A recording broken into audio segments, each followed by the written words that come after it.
নমস্কার বন্ধুরা, ছোট বৌমার কিচেনে আপনাদের সবাইকে স্বাগত।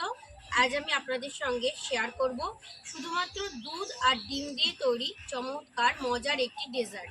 পুডিংটা তৈরি হওয়ার পর দেখতে যতটা সুন্দর লাগছে, এটা খেতেও কিন্তু খুবই মজার হয়। ঠান্ডা ঠান্ডা পুডিংটা খেলে কিন্তু মন প্রাণ সবই জুড়িয়ে যাবে। এই পুডিংটা তৈরি করা এতটাই সহজ যে রান্না না জানা মানুষটিও কিন্তু খুব সহজেই এই পুডিংটা তৈরি করে নিতে পারবেন। আশা করি ভিডিওটা আপনাদের অনেক অনেক ভালো লাগবে। ভিডিওটা শুরু থেকে শেষ পর্যন্ত দেখার আপনাদের সবার কাছে অনুরোধ রইল। তাহলে চলুন বন্ধুরা, এবার রান্নাটা শুরু করি। রেসিপিটা তৈরি করার জন্য আমি এখানে 4টে ডিম নিয়েছি। আপনারা চাইলে এর থেকে কম ডিম বা বেশি ডিমও নিতে পারেন। এবার একটা বড় সাইজের বাটি নিয়ে নিয়েছি, আর এই বাটির মধ্যে আমি একটা করে ডিম ফাটিয়ে ফাটিয়ে নিয়ে নেব।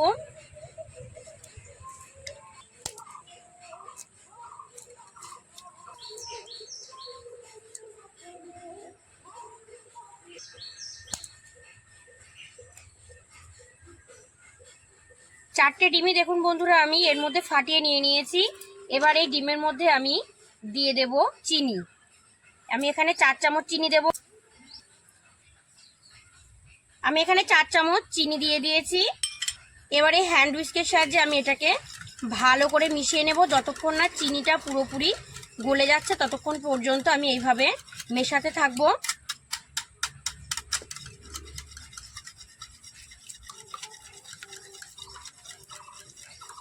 দেখুন বন্ধুরা, কিছু সময় ফেটিয়ে নেওয়ার পর রঙটা কিন্তু অনেকটাই চেঞ্জ হয়ে গেছে, আর চিনিটাও ভালো করে এর মধ্যে গুলে গেছে। এবার এর মধ্যে আমি দিয়ে দেব স্বাদ মতো কিছুটা লবণ। লবণটা কিন্তু একদমই কম দিতে হবে, শুধু একটু টেস্টের জন্য দিতে হবে।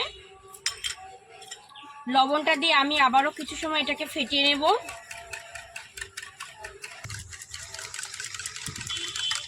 এবার এই মিশ্রণটাকে আমি একটা কাপ নিয়েছি, এই কাপের মধ্যে মেপে নেব। মেপে নিলে কিন্তু রেসিপিটা তৈরি করতে খুবই সুবিধা হবে।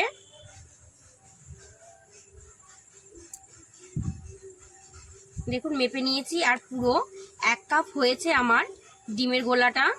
আবার এটাকে আমি এর মধ্যে নিয়ে নেব।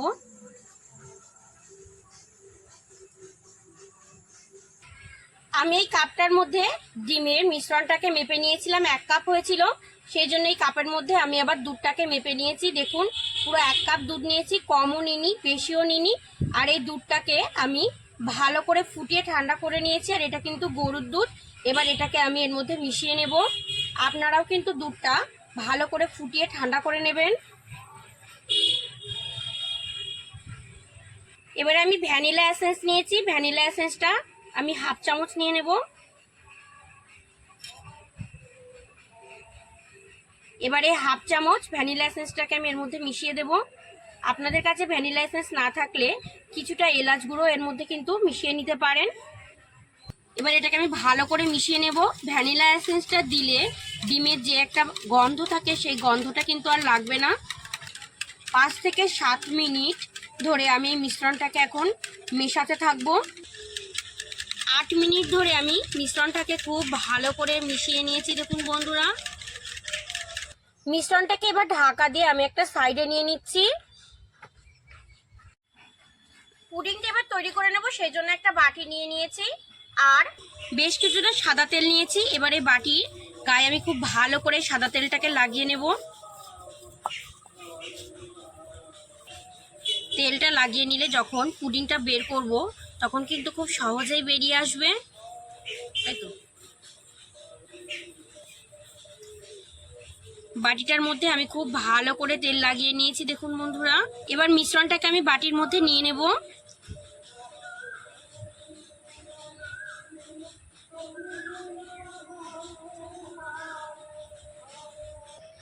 বন্ধুরা, ডিম আর দুধের মিশ্রণটা আমি দেখুন বাটিটার মধ্যে নিয়ে নিয়েছি, আর পুরো কিন্তু বাটিটা ভর্তি হয়ে যায়নি, বেশ কিছুটা অংশ বাটিটার ফাঁকা আছে। দেখুন এই ফাঁকাটা কিন্তু রাখতেই হবে, কারণ পুডিংটা যখন আমি তৈরি করব তখন কিন্তু বেশ কিছুটা ফুলে উঠবে, আর ফুলে গিয়ে কিন্তু তখন এই ফাঁকা অংশটা পূর্ণ হয়ে যাবে। এবার পুডিংটা তৈরি করে নেব, সেই জন্য উনান জ্বালিয়ে কড়াই বসিয়ে কড়াইয়ের মধ্যে দেখুন কিছুটা জল দিয়ে আমি গরম করে নিয়েছি, আর একটা স্ট্যান্ড বসিয়ে দিয়েছি।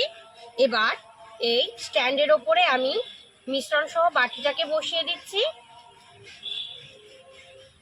ঢাকা দিয়ে এবার এটাকে আমি 20 থেকে 25 মিনিট মিডিয়াম আঁচে রান্না করে নেব। 25 মিনিট হয়ে গেছে।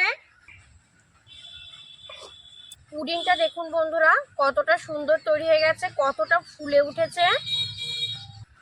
এবার একটা কাঠির সাহায্যে আমি এটাকে চেক করে নেব। দেখুন বন্ধুরা কাঠিটা কিন্তু পুরো পরিষ্কার এসেছে, এর গায়ে কিছু লেগে নেই, তার মানে পুডিংটা একদম পুরোপুরি রেডি হয়ে গেছে। বাটি সহ পুডিংটাকে এখন 1 ঘন্টা ফ্রিজে রেখে ভালো করে ঠান্ডা করে নেব। পুডিংটা এখন ঠান্ডা হয়ে গেছে দেখুন বন্ধুরা, সেই জন্য কিন্তু বাটির গা থেকে দেখুন একে একে ছেড়ে আসছে। আমি একটা ছুরি নিয়েছি, এই চারপাশটাকে একটু ছাড়িয়ে নেব।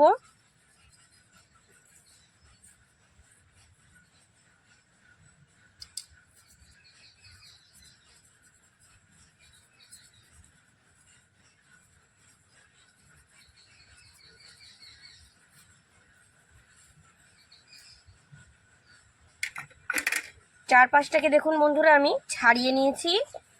এবার এই প্লেটটা চাপা দিয়ে দেব। প্লেটটা চাপা দিয়ে দিয়েছি। এবার বাটিটাকে এইভাবে উল্টে দিয়ে একটু ঘা করব। এবার বাটিটাকে তুলে নেব বন্ধুরা আমি।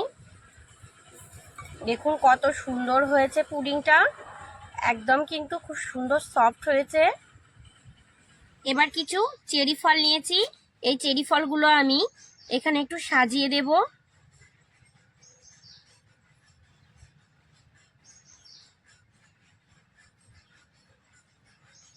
চেরি ফল দিয়ে এইভাবে সাজিয়ে নিলে কিন্তু দেখতে খুব সুন্দর লাগবে বন্ধুরা।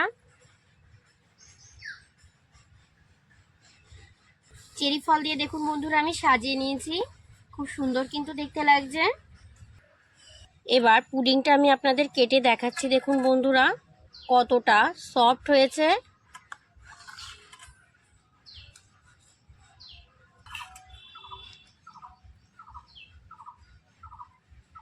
কতটা সুন্দর তৈরি হয়েছে এটা, দেখুন বন্ধুরা এটা কতটা সফট হয়েছে।